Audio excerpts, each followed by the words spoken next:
everyone, welcome back to my channel. If you're new here, thank you for clicking on this video. My name is Dominique. If you're not new here, thanks for coming back.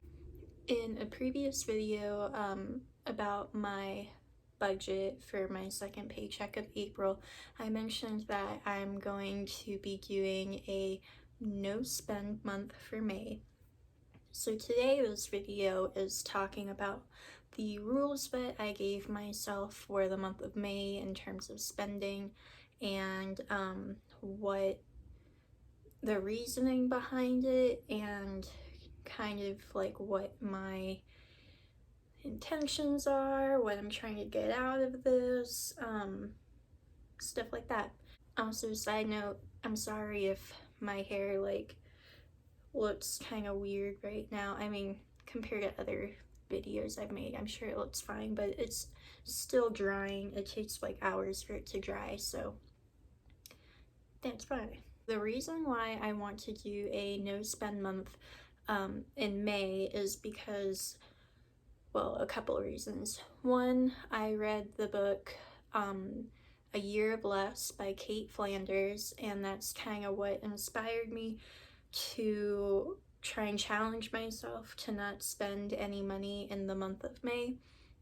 She did it for a whole year, but I'm trying to, limit it to just 1 month and see how that goes. And the second reason is because I noticed that I was spending way more than I needed to unnecessarily. In April, March, I spent a lot too, but I moved in March, so that was like expected. I allowed myself to do that because I had to do it. But April, I definitely spent money on things that I did not need to spend money on, or there were definitely cheaper alternatives, but I wanted the higher quality alternatives, I guess you could say. And you'll see that in my April spending breakdown that I'll be putting up soon, going over what I spent my money on and how that will probably change. Okay, so my rules for my no spend month. These are kind of arbitrary, kind of not, so I kind of looked at what the no spending, no shopping rules were that Kate Flanders put on herself for a whole year. I saw those, kind of like got the idea of what each rule was for and made my own rules based off of that. And I just wrote them down here in my bullet journal, which you all know I put all my budgeting stuff in that. So yeah, so these rules, they're personal to me. If you also want to do a no spend month for May, or any month that you want, you can, by all means, you can copy these rules. You can take one rule or whatever, make your own rules, do whatever you want to do. But these rules I make for myself because I know myself, I know my spending habits, and I know what I need. So with that said, let's get into the rules. So my no spend May rules are: only buy what is on your grocery list. I have the terrible habit of making this list based on one dinner recipe that I'll have for the whole week and one lunch recipe that I'll have for the whole week, and then I'll go to the grocery store, get all the things on my list, and then I'll keep going down the aisles just to see what they have, just to see what's new, or if there's anything that I'm like, oh, I really want to try that. And then I end up getting at least one more thing, but that one more thing was something that I didn't need, I didn't plan on getting, and it was just something that I didn't need. I did that today when I went grocery shopping. I think right now, with how shopping in general is. It's a bit easier to not do that because I'm trying to just like get my groceries and go home. And like the grocery stores in my area, they all have the floor marked off that you can only go one direction, so it makes it kind of harder to just go up and down the aisles to look at stuff, but it also makes it easier because to get to one aisle I have to go through another aisle to turn around and come back down that aisle. So yeah, I'm just really bad at sticking to my list. And it costs me money. So that's my first rule.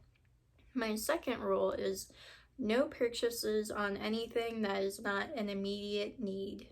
What I mean by that is that I have a long list of things to buy that I've been adding to since I moved here. It's mostly just like kitchen things, or like household things. My fiance, he'll be moving here once he gets a job in the area. I'm guessing after all of this is over. And a lot of the things on that list he has, but they're from like college. They're not the best quality, and I want those things to be higher quality. And for example, like mixing bowls. I don't have mixing bowls here, so whenever I've been trying to make things that kind of require me to have a mixing bowl, I just get a pot and put it in that. Like I made banana bread and I had to mix it all in a pot. Which like it's doable. A mixing bowl, I need it, but it's not an immediate need. An immediate need would be like dish soap. If I'm out of dish soap, how am I gonna clean my dishes? Or like a couple weeks ago, my toilet got clogged, so I needed a plunger. That's an immediate need. So I'm trying to refrain from purchasing anything on that list of things to buy because they are not immediate needs. Kind of going off of that, my next rule is no home purchases. I just spent, well, not just, but at the beginning of the month, I bought curtains and a curtain rod. It's actually, curtain rod's right back there. Because the windows in my room, the sun shines right into them early in the morning, and at night the street lamps shine into it too, so it's very bright and I need like complete darkness to sleep. So I bought really nice blackout curtains and that curtain rod off of Wayfair and Overstock. I don't know if you've ever looked on Wayfair. They have nice things on there, but they are very highly priced. And you know, I could have gone to Target or gone onto Target's website and ordered blackout curtains from there, but I fell in love with the ones that I saw on Wayfair, and I thought, well, they're way higher quality than what I would find at Target, and they would like last a really long time. I can take them with me wherever I move to after here, you know, all that. And I don't regret it. I don't regret that purchase. I know I could have gotten cheaper for that purchase, but it is something that I would have liked higher quality for. The downside is that I don't have a drill.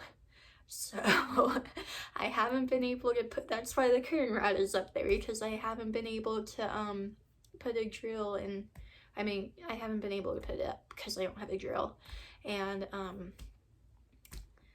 yeah, I'm not trying to buy a drill anytime soon, so I'll have to see if any of my friends around here have one that I could borrow, but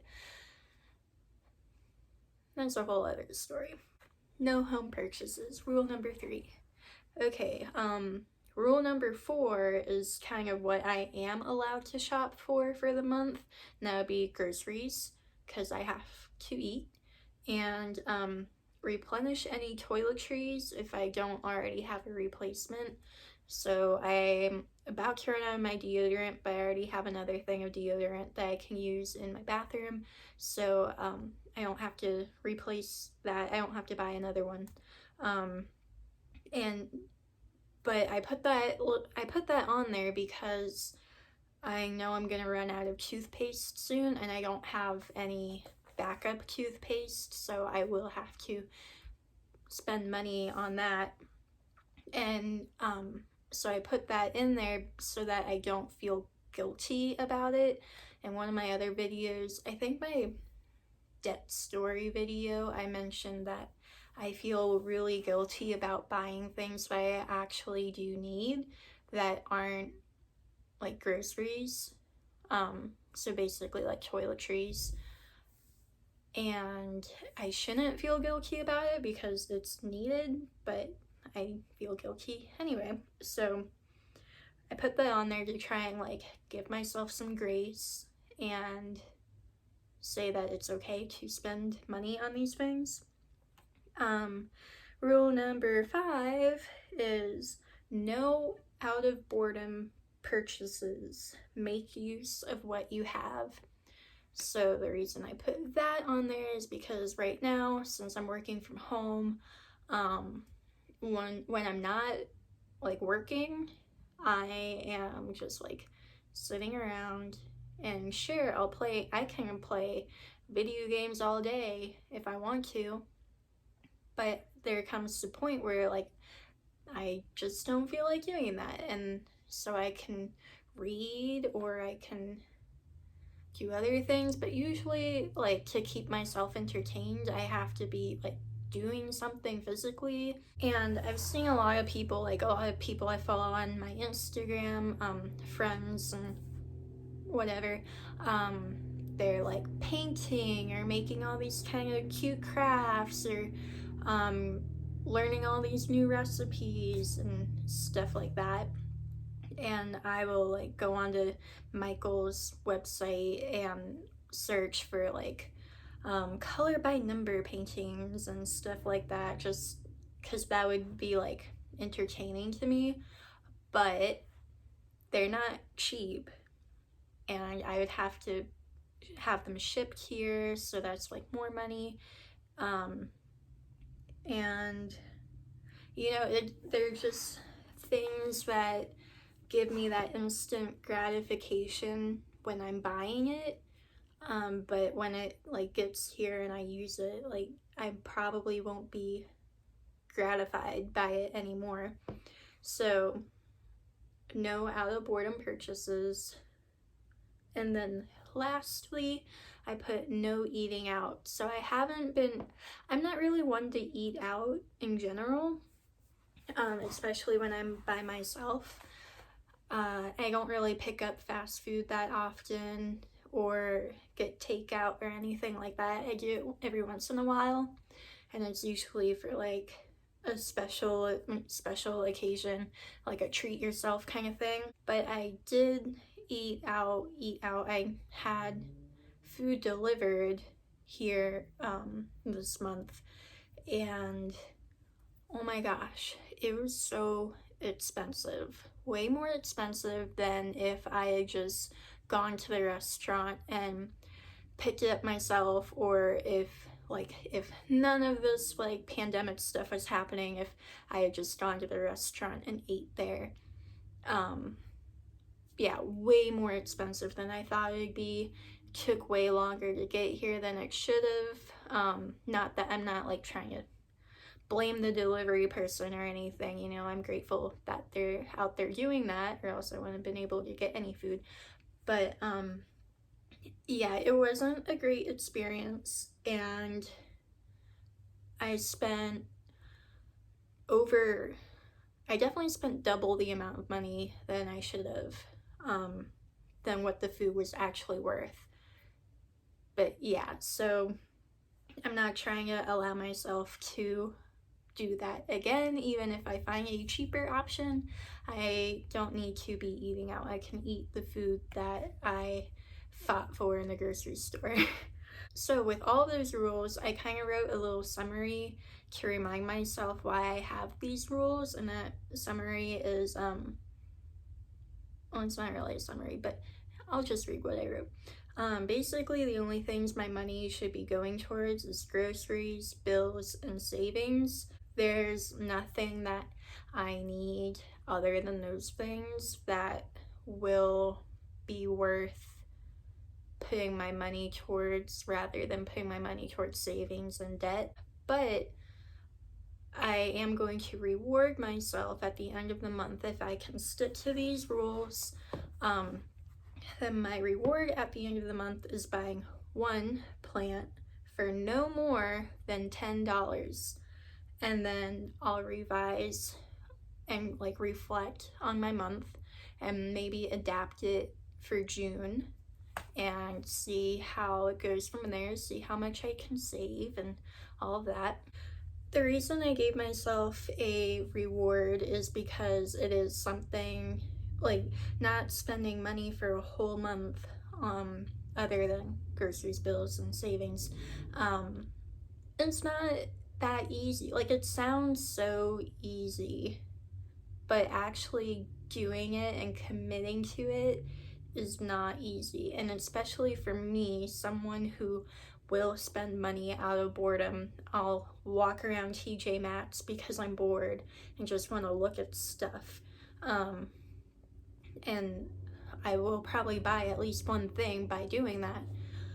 I just know myself, and if I can give myself a little bit of a reward at the end, then that will like encourage me to keep up with it and not break my no spend streak. And like, it's a small reward, getting a plant, finding a plant that is $10 or less so that I can put it out on my porch, because I really want to put a ton of plants out there. And so like, that's something that I have been wanting, and if it ends up being like an herb, then that's even better, because then I can grow herbs and not have to buy them. So really, that's saving more money, you know? That is my no spend for May challenge that I have given myself. I encourage you all to do the same thing if you feel like you're in my shoes, where maybe being at home more often has really led to way more spending than you thought you would be doing. Or if you just like to challenge yourself and see what happens on the other side. You will definitely be seeing changes for my budget in May because of this. And hopefully this is all really like positive changes. So I just want to thank you for tuning in to this video, seeing my challenge. Let me know in the comments down below if you're gonna do your own challenge too, or what kind of savings challenge you like to do. Also, I have an Instagram account that you all should follow. It's at Dominique'sDay. Really hoping it's showing up right where my hand is at. It's at Dominique'sDay. And what else do I want to say? Oh, make sure to hit the like button on this video and subscribe if you have not already. And I will see you all next time. Bye.